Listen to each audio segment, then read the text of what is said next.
Sumainyo ang Panginoon.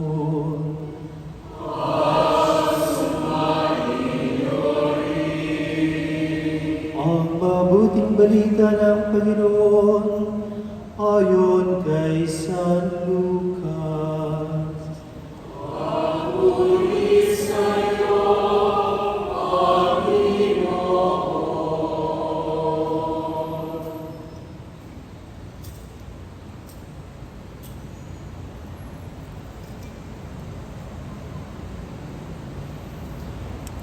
Taon-taon, tuwing pista ng Pasko, ang mga magulang ni Jesus ay pumupunta sa Jerusalem.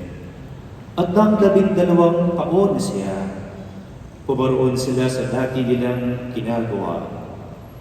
Pagkatapos ng pista, sila'y umuwi na.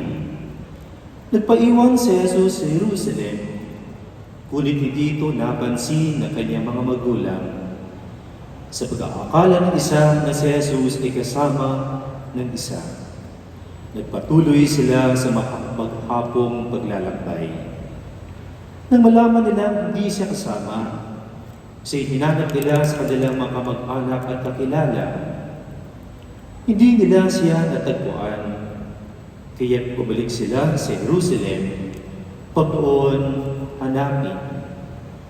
At ng 3 araw, natagpuan nila si Jesus sa loob ng templo, nakaupong kasama ng mga guro. Nakikinig siya sa kanila at nagtatanong. At ang lahat na nakarinig sa kanya ay namangha sa kanyang katalinuhan. Nagtaka rin ng kanyang mga magulang na isa'y makita.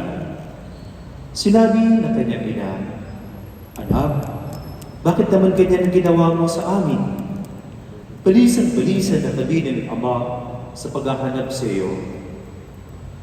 Sumagot siya, "Bakit po ninyo ako hinahanap? Hindi ba ninyo alam na ako'y dapat nasa bahay ng aking Ama?" Ngunit hindi nila unawaan ang pananalitang ito. Siya'y umuwing kasama nila sa Nazareth at naging isang masunuring anak.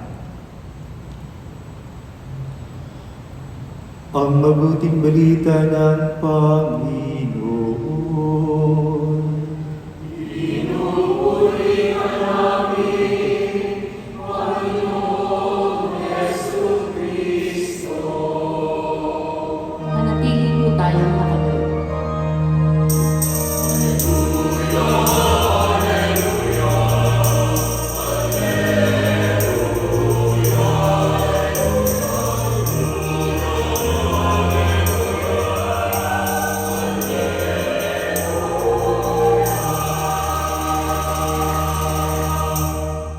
Magsiupo po ang lahat.